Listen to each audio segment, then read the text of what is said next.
Thank you, Luke. And when I say different, in a good way. And, I have to give credit, and I think all give credit to Mr. Lukacs. Put your hands together for Luke, because,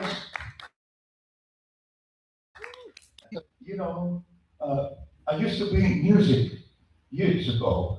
It was used to say, Ray Brown is the artist's working grandfather of soul. We are the father of soul of the There you go.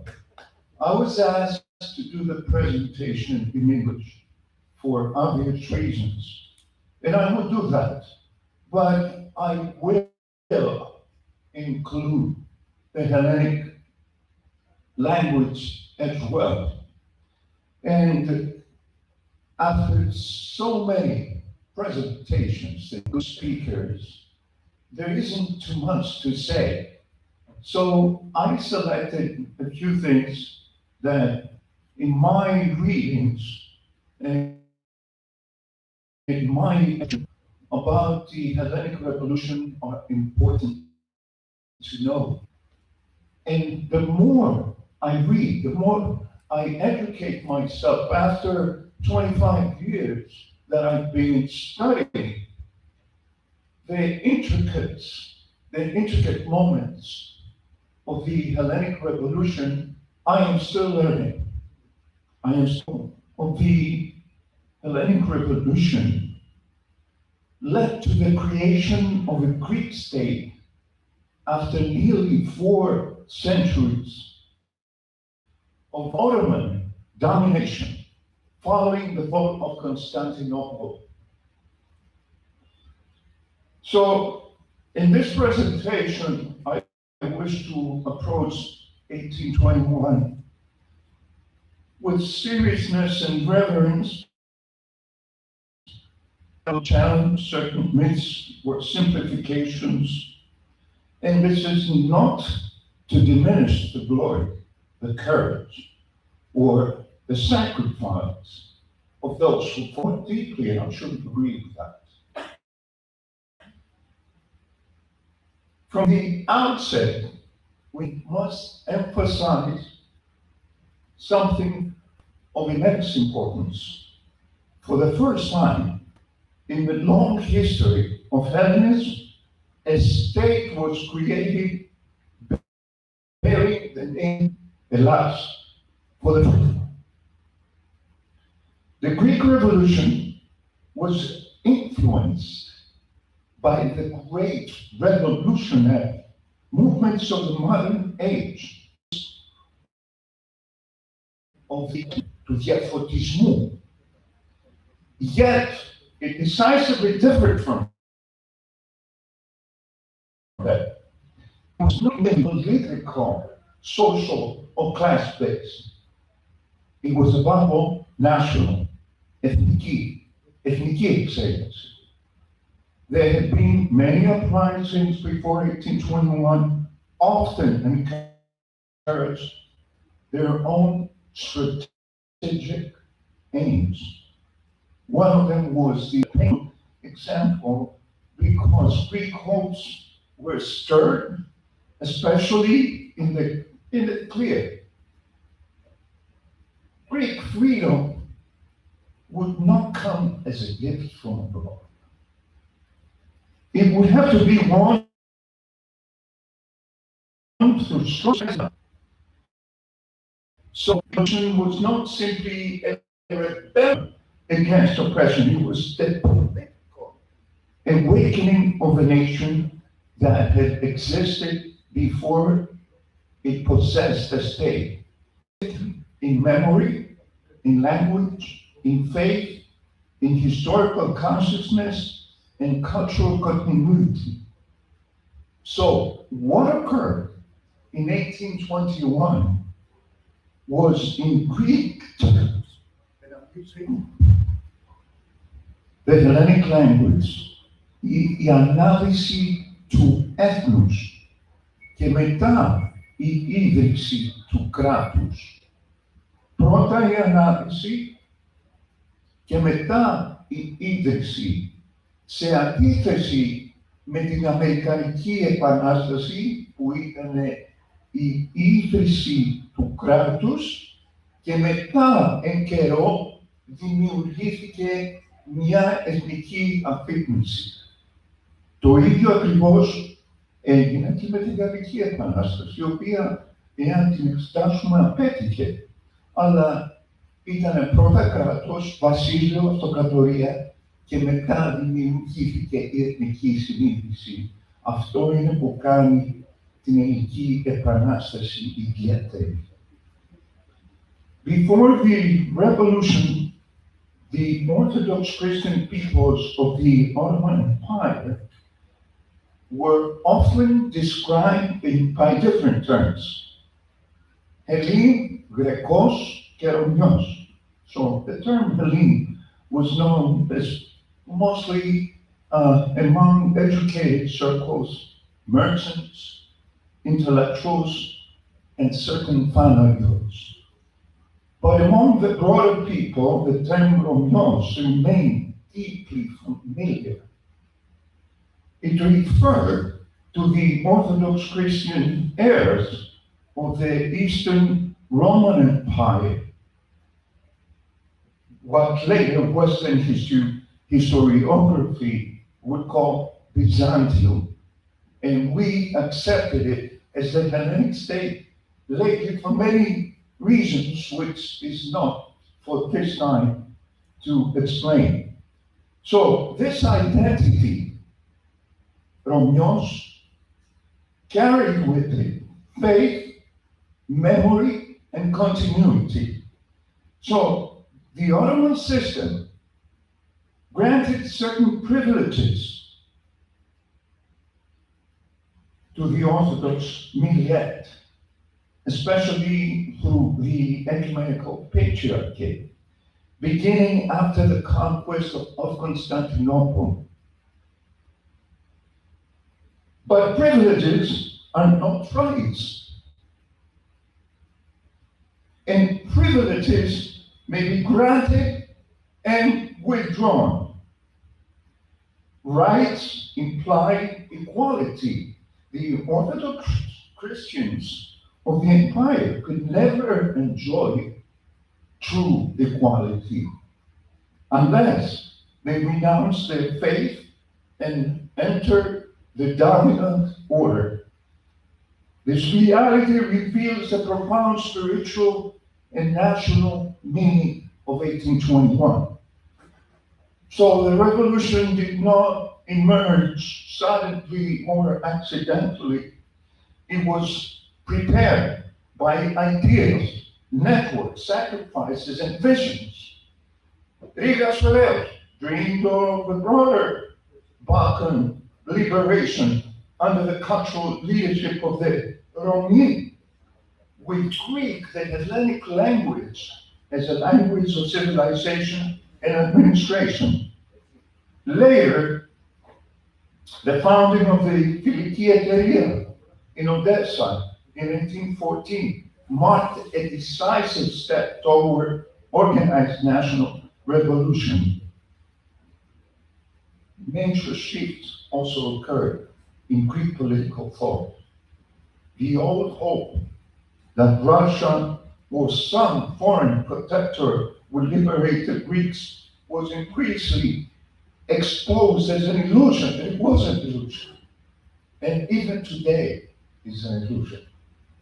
But again, this is not the right time to analyze this.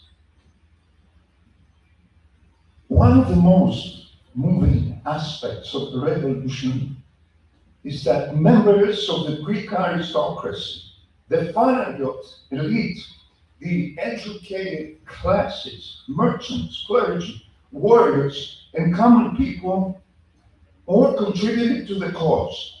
And the names are many: Ypsilantis, Kapodistrias, Mavrokordatos, etc. Now, the uprising began under Alexandros Ypsilantis. But why? And it took place one of the Danubian locations. But why? Why in February of 26 or 27, this uprising took place? Because there were Romeosyne all over the Balkans.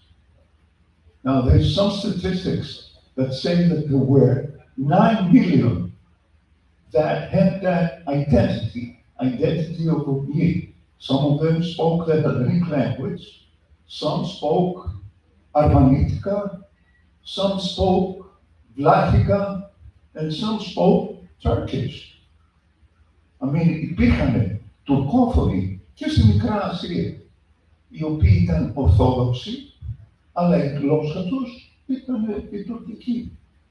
Δεν ήταν Τουρκοί, δεν είχαν τουρκέψει, απλώς ήταν η γλώσσα τουρκική. So the uprising in the north failed militarily, and Islandis was eventually arrested by the Austrians.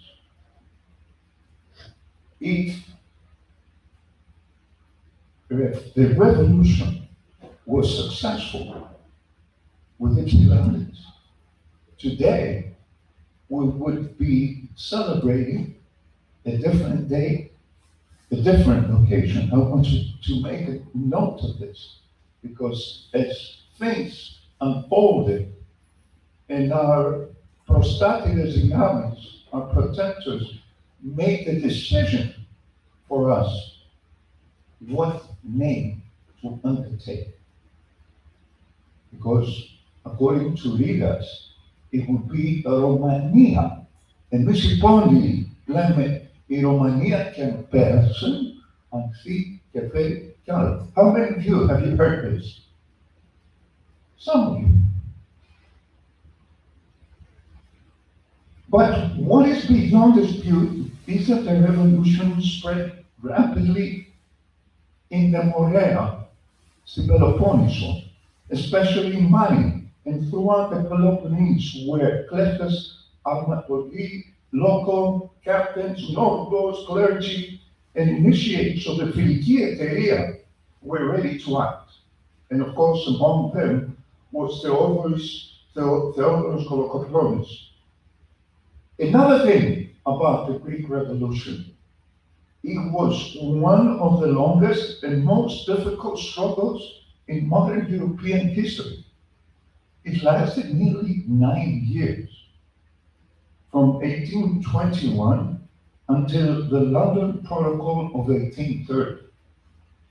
It was marked by heroism, betrayal, famine, and a lot of other things that the Hellenic history is characterized with.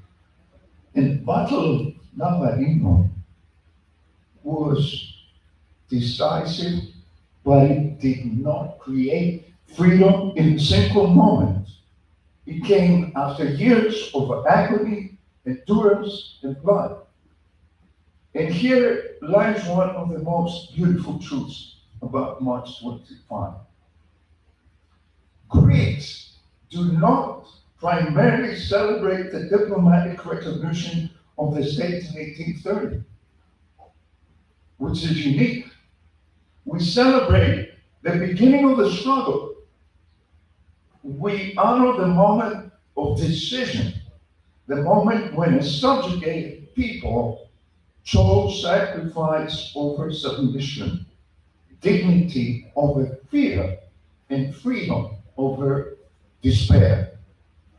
So this is the greatness of March 25th. It is not merely the anniversary of a political event. It is a feast of awakening, courage, memory, and national will. For nations are not made great only by treaties, borders, and governments. They're made great by those who dare to rise when freedom seems to be impossible. And so long as Greeks remember it, and that's what we're here, and that's what we do every year just to make sure that the generations to come do not forget. So the Greeks remember 1821, not merely as history, but as a living inheritance. The flame of Hellenism will never be extinguished. Thank you for your attention.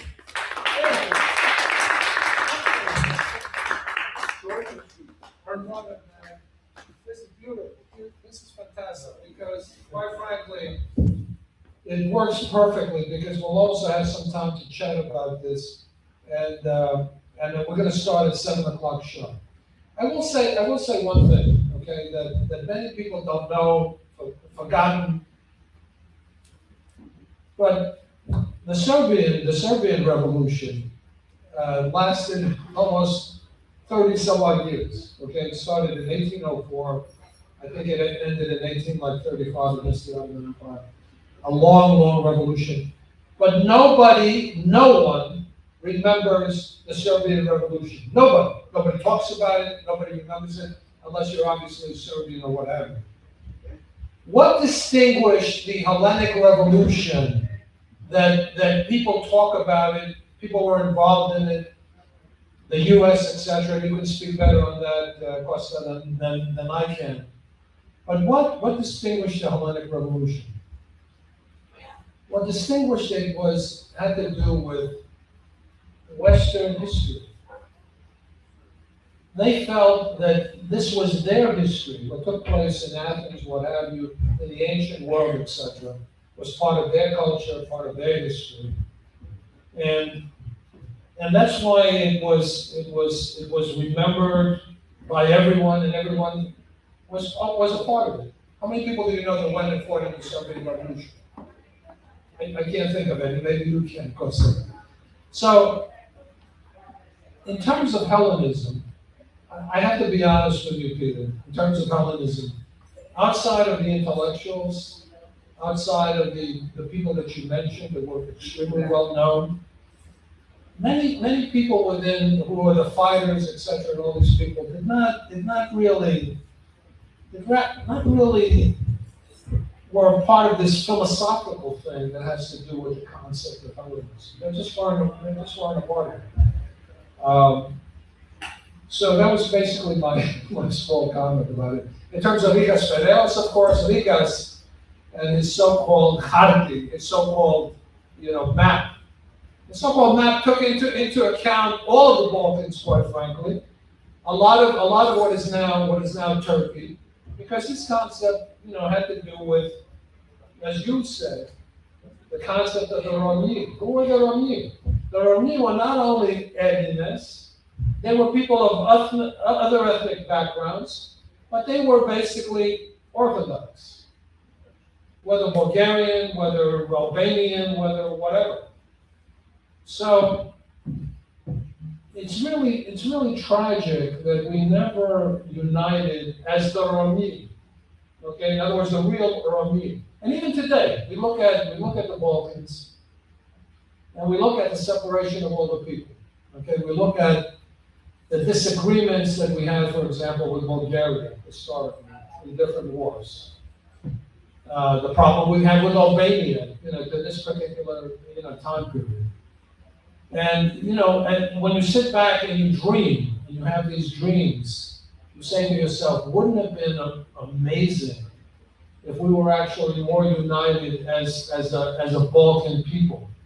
But with the growth of nationalism, and the separation and the creation of these different nations, it has become a serious problem. Some of the, I look at some of the dialogue, I shouldn't say dialogue, some of the arguments, some vicious arguments between, let's say, ourselves and Albanians, or ourselves and other groups within the Balkans.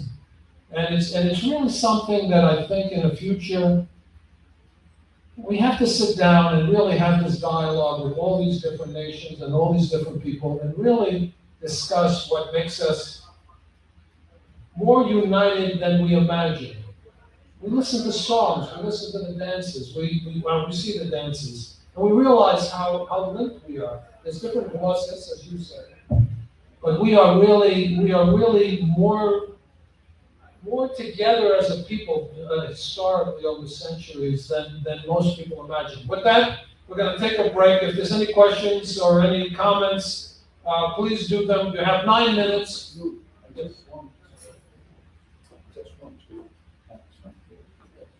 I was trying to make this speech as short as possible. So I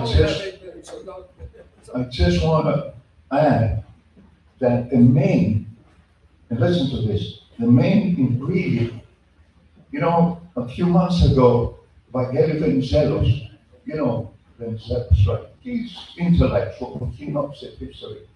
He said, το ελληνικό έθνος είναι σύνθετο. And many people got extremely pissed off. He was right.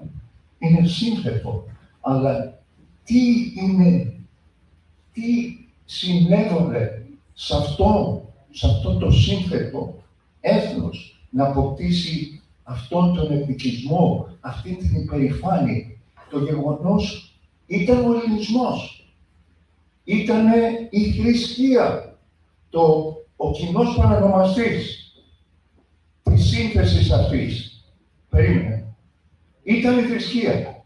Και φυσικά, εάν ήταν διαφορετική θρησκεία, όλες αυτές οι γλώσσες δεν θα ερχόντουσαν μαζί.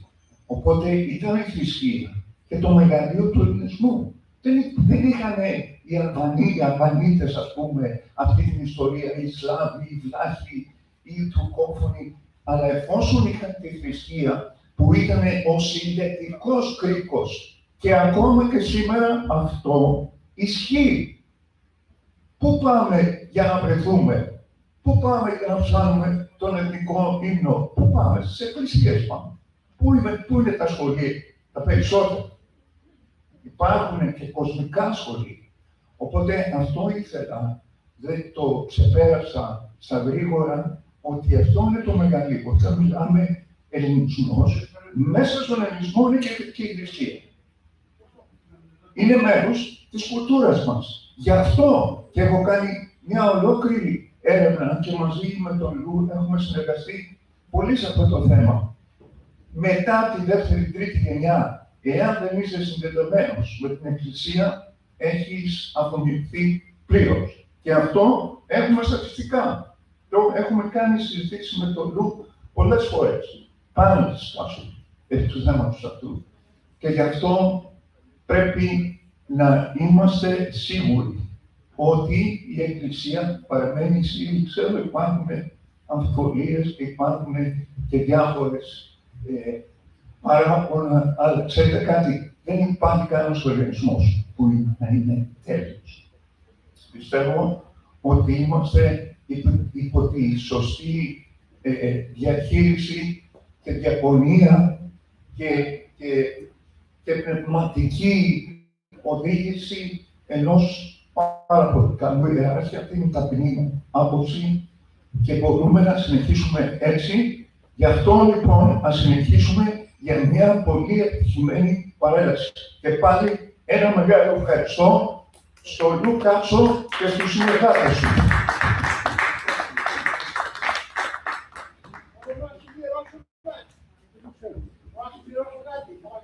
Yeah, but don't forget, we're gonna start at 7 o'clock sharp. Okay, ask the question. Okay. Ότι η συνένωση όλων των Ελλήνων βασίζεται σε αυτό που είπε ο Ρημάνος εκτόριστος βασιλέας της Σπάρτης, τον Ξέρξη, τον Πέρση που είχε καταφύγει. Όταν του είπε ότι εγώ θα πάω στην Ελλάδα και θα την πάρω με ένα περίπατο, γιατί ήταν πολύ αγαπημένο που είχε κάνει ο Βαρύς. Και του είπε, μην βλέπεις που θα ρυθμούν μεταξύ τους, αλλά όταν είναι κοινός ο κίνδυνος θα γίνει μια γροθιά. Γιατί είναι αυτό, σε το ομόηθο, το ομόγνωσο και το μόθρηστο. Θα κάνει που μας ενώνει. Όταν έχουμε στο νου μας αυτό, και να αφήσουμε τα ακόμα κατά μέρα. Thank you. I will add one more thing, because we had a whole discussion the other day on genocide, on the Pontian genocide, in particular in the book that came out. One of the things that people don't talk about, I mean, it's in the history books, everybody knows about it. When they had the Orloff Rebellion that you referred to, the Sultan actually wanted to exterminate the Romeosyne in the Balkan in particular, obviously, because they had that, that uprising. Why didn't they exterminate the Romeosyne in the Balkan? Because, well, it wasn't so much Bulyan, because the Capitan of the fleet basically said to the Sultan, and if we killed him, if we exterminated him, who is going to pay the taxes? So one of the things that we haven't talked about, by the way, is taxes, and how taxes affected the Hellenic Revolution. By the way, there's so many things we could talk about the revolution, but you have 3 minutes, and in 3 minutes we're going to start.